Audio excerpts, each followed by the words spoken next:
Hello friends, आज हम लोग एक बहुत इम्पोर्टेंट बॉडी के बारे में बात करने जा रहे हैं जिसको कहते हैं CAG, controller and auditor general of India.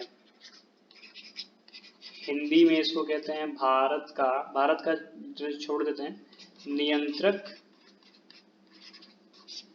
एवं महालेखा परीक्षक। देखिए, जानते हैं इसके बारे में, ये बहुत इंपॉर्टेंट बॉडी है।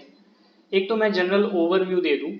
भाई, गवर्नमेंट के पास जो भी पैसा आता है उस पैसे का किस तरीके से बाकी डिपार्टमेंट यूज कर रहे हैं, गवर्नमेंट उस पैसे को बाकी डिपार्टमेंट को दे देती है। उस पैसे को किस तरीके से खर्चा किया गया है उसको चेक करने का काम जो है ना, वो CAG का होता है। तो अब जानते हैं बाकी चीजें इसके बारे में धीरे धीरे। अगर मैं बात करूं आर्टिकल की, तो संविधान के आर्टिकल 148 से 151 में इसके बारे में जिक्र है।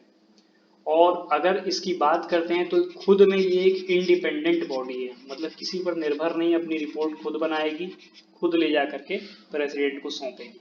अभी डिस्कस करेंगे आगे। इंडिपेंडेंट बॉडी है। और दूसरी चीज क्या है, संवैधानिक बॉडी यानी कॉन्स्टिट्यूशनल बॉडी है ये। तो ये कुछ बातें थी। अगर मैं बात करूं तो ये हेड है किसका, इंडियन ऑडिट और अकाउंट डिपार्टमेंट का। अकाउंट डिपार्टमेंट, भाई ऑडिट करने के लिए, जो ऑडिट मतलब जो चेकिंग वगैरह होती है किसी भी डिपार्टमेंट को, जो पैसे दिए गए हैं वो बहुत सारी संस्था करती हैं। आपने CGA का नाम भी सुना होगा, CGA का नाम, CGDA का नाम सुना होगा आपने, उसमें से CAG भी एक है। और CAG इन सबकी मतलब टॉपर है, बिल्कुल ऐसा समझिए। आगे बढ़ते हैं और कुछ बातें हैं करते हैं इसके बारे में। तो इसको जो है ना, गार्जियन भी कहते हैं पब्लिक पर्स का, गार्जियन ऑफ पब्लिक पर्स का इसलिए क्योंकि जो भी भारत सरकार के पास जो भी पैसा जाता है वो पब्लिक के पर्स से जाता है। पब्लिक का पर्स मतलब इनकम टैक्स से पैसा जाएगा, मतलब आप एक्सपोर्ट कर रहे हैं तो एक्साइज का पैसा जाता है, कस्टम का पैसा जाता है, इन सारे पैसे को मिला करके गवर्नमेंट का पैसा बनता है। तो पब्लिक पर्स का इस्तेमाल, खर्चा कहाँ कहाँ पर हो रहा है उसका गार्जियन, माता पिता, चेक करने वाला, देखभाल करने वाला गार्जियन, वो कौन है, वो आपका CAG है। तो ये बातें हैं।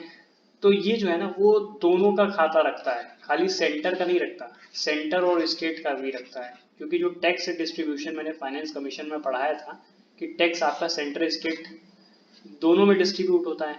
तो फंड जो है, भाई एक और चीज आप जान लीजिए, एक होता है कंसोलिडेटेड फंड, इसको कहते हैं ना संचित निधि। संचित निधि वही है जो मैंने अभी पीछे लिखा, वो सारा पैसा जो सरकार के पास कहाँ से आता है, इनकम टैक्स से आता है, या एक्साइज से आता है, या आपका कस्टम से आता है। तो इन सब से जो पैसा जा रहा है गवर्नमेंट के पास, वो आपका कंसोलिडेटेड फंड होता है। और इसी कंसोलिडेटेड फंड का जो एक्सपेंडिचर, जो खर्चा है, वो कहाँ कहाँ हुआ है उसको चेक करता है स्टेट का, साथ ही साथ सेंट्रल का। इसको चेक करने का काम किसका है, CAG का है। आगे बढ़ते हैं अगले स्लाइड पर। डॉक्टर BR अम्बेडकर ने एक बहुत बढ़िया बात कही थी यही CAG के बारे में। उन्होंने कहा था कि CAG जो है ना, वो सबसे इम्पोर्टेंट ऑफिसर होगा, मोस्ट इम्पोर्टेंट। UPSC नहीं, फाइनेंस कमीशन नहीं, इलेक्शन कमीशन, सबसे इम्पोर्टेंट कौन है, most important officer in constitution of India. ये बात अंबेडकर जी ने कही थी और ये बात सच है, बिल्कुल बिल्कुल सच है। काफी पढ़े लिखे थे वो। और जिस हिसाब से उन्होंने ये बात कही थी, आज के टाइम पे अगर हम देखें तो फाइनेंस, पैसे का इस्तेमाल किस तरीके से हो रहा है उसकी निगरानी CAG करता है, जो बहुत इंपॉर्टेंट है। आगे बढ़ते हैं, अपॉइंटमेंट की बात करते हैं। नियुक्ति CAG जो होते हैं, हमारे CAG वर्तमान में आपको बता दूं गिरीश चंद्र मुर्मू जी हैं, गिरीश चंद्र मुर्मू जी हैं।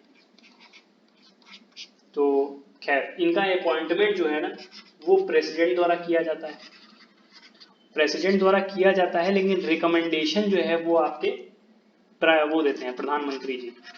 मतलब कि प्रधानमंत्री जी रिकमेंड करेंगे कि हाँ इनको आप नियुक्त करिए, तो प्रेसिडेंट उस आधार पर नियुक्त करते हैं। और अगर मैं बात करता हूँ ओथ यानी कि शपथ जो है वो भी कौन दिलाता है इनको? प्रेसिडेंट ही दिलाता है। तो ये बातें आपको याद रखनी है।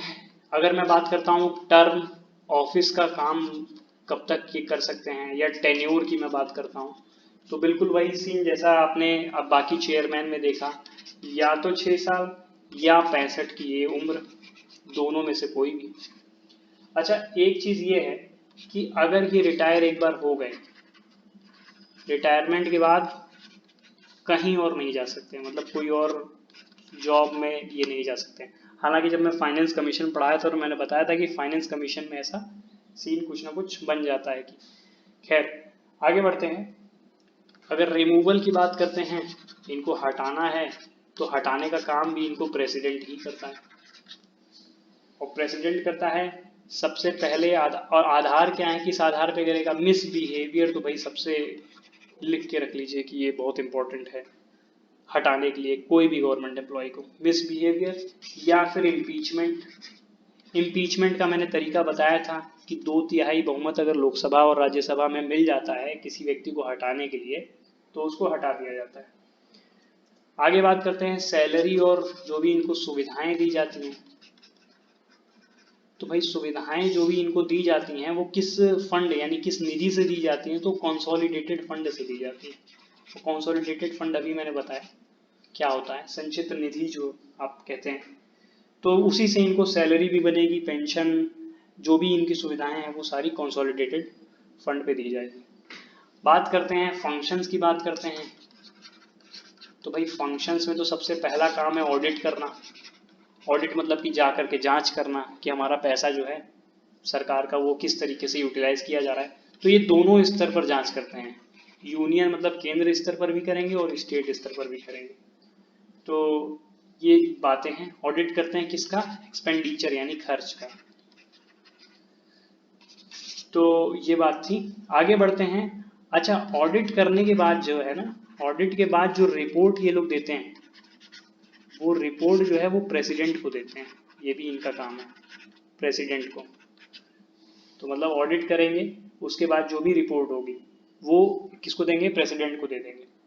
और अगर मैं बात करता हूं तो जो कंटिजेंसी फंड होता है, एक कंटिजेंसी फंड होता है भारत का भी है आपका और स्टेट का भी है। तो स्टेट का भी है और सेंटर का भी है। इन दोनों इसका भी ऑडिट जो है वो कौन करेगा?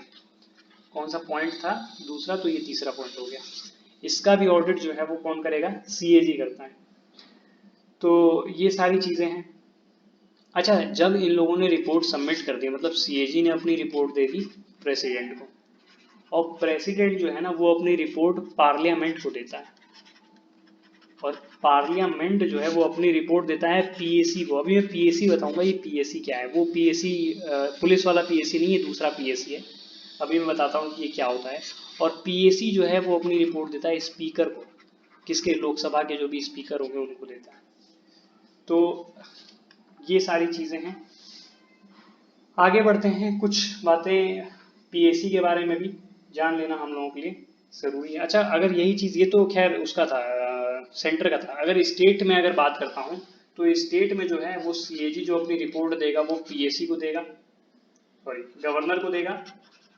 और एक मिनट, हाँ, गवर्नर जो अपनी रिपोर्ट है वो स्टेट की पीएससी को देगा। अभी मैं बताता हूँ पीएससी है क्या।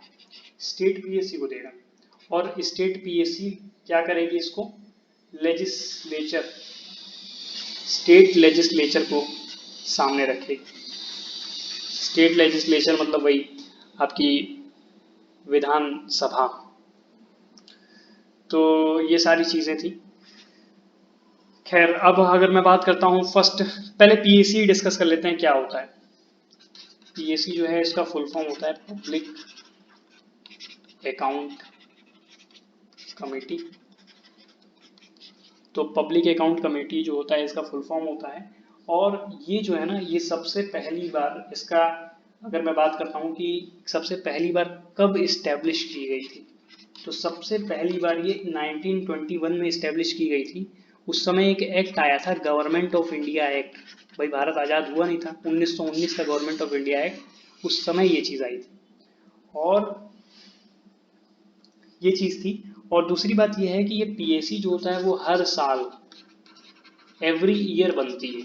एवरी ईयर क्या होती है, बनती है, दोनों में बनती है, आपकी स्टेट में भी बनेगी और ये सेंटर में भी बनेगी। तो ये बातें थी। सेंटर में का मतलब वही पार्लियामेंट में, पार्लियामेंट। और स्टेट की अगर मैं बात करूँ तो स्टेट लेजिस्लेचर जो होता है वहाँ पर आपकी बनती है ये। हैंड राइटिंग थोड़ी सी इशू कर सकती है, वैसे मैंने ज़्यादा क्लैरिटी बनाई है हैंड राइटिंग के लिए। और अगर मैं बात करता हूँ पीएसी के सदस्य की, तो पीएसी में कुल मिला के 22 सदस्य होते हैं। 22 सदस्य में से जो 15 होते हैं वो लोकसभा के होते हैं और जो 7 होते हैं वो राज्यसभा के होते हैं। तो ये बातें हैं। अच्छा, पीएसी का जो मेंबर है ना, सदस्य, वो कोई भी सदस्य जो है वो मिनिस्टर, काउंसिल ऑफ मिनिस्टर से नहीं होना चाहिए। मतलब जो भी केंद्र में या राज्य में जो भी सरकारें हैं उसका कोई आदमी वो नहीं होना चाहिए। ये मैं क्रॉस बना दे रहा हूँ, तो ये एक इम्पोर्टेंट बात है। और अगर मैं बात करता हूँ पीएसी के चेयरमैन की, तो पीएसी के जो चेयरमैन होते हैं वो इन जनरली जो है वो अपोजिशन पार्टी से होते हैं। और अगर इसका अपॉइंटमेंट कहना हो तो इसकी जो अपॉइंटमेंट करता है वो है स्पीकर। जो आपके स्पीकर होते हैं लोकसभा के, वही इसका, लोकसभा को मैंने शॉर्ट में एलएस लिखा हुआ है और राज्यसभा को आरएस, तो कंफ्यूज मत होइएगा इसके लिए, कोई बहुत बड़ी चीज़ नहीं है ऐसा। और खैर ये सारी बातें थी, मैंने बताई कि पीएसी क्या है। देखिए पीएसी सीएजी इंटीग्रल रोल एक साथ, मतलब सीएजी अपना पूरा ऑडिट वगैरह रिपोर्ट प्रेजेंट किया प्रेसिडेंट को, प्रेसिडेंट उसको पार्लियामेंट में रखेगा, फिर पार्लियामेंट से फिर वो पीएसी के पास जाएगी, पीएसी जो है फिर उसको स्पीकर लोकसभा को दे देगा। तो साथ ही साथ हमने सीएजी और पीएसी दोनों कवर कर लिया। अच्छा, कभी आपसे पूछा जाए कि पहले भारत के सीएजी जो थे वो कौन थे, तो उनका नाम था वी नरहरि राव, ये उनका नाम था। थोड़ा पेन इशू कर सकता है कभी कभी। खैर आगे बढ़ते हैं हम लोग। अब लगभग कवर कर लिया हमने सीएजी। अब जो भी न्यूज़ खबरों में आप बने रहते हैं तो सीएजी नाम अगर आता है हिंदी में, नियंत्रक और महालेखा परीक्षक, ऐसा कुछ आता है तो आपको काफ़ी क्लैरिटी रहेगी कि ये चीज़ क्या है। इस वीडियो में इतना ही, मिलते हैं अगले वीडियो में। Thank you.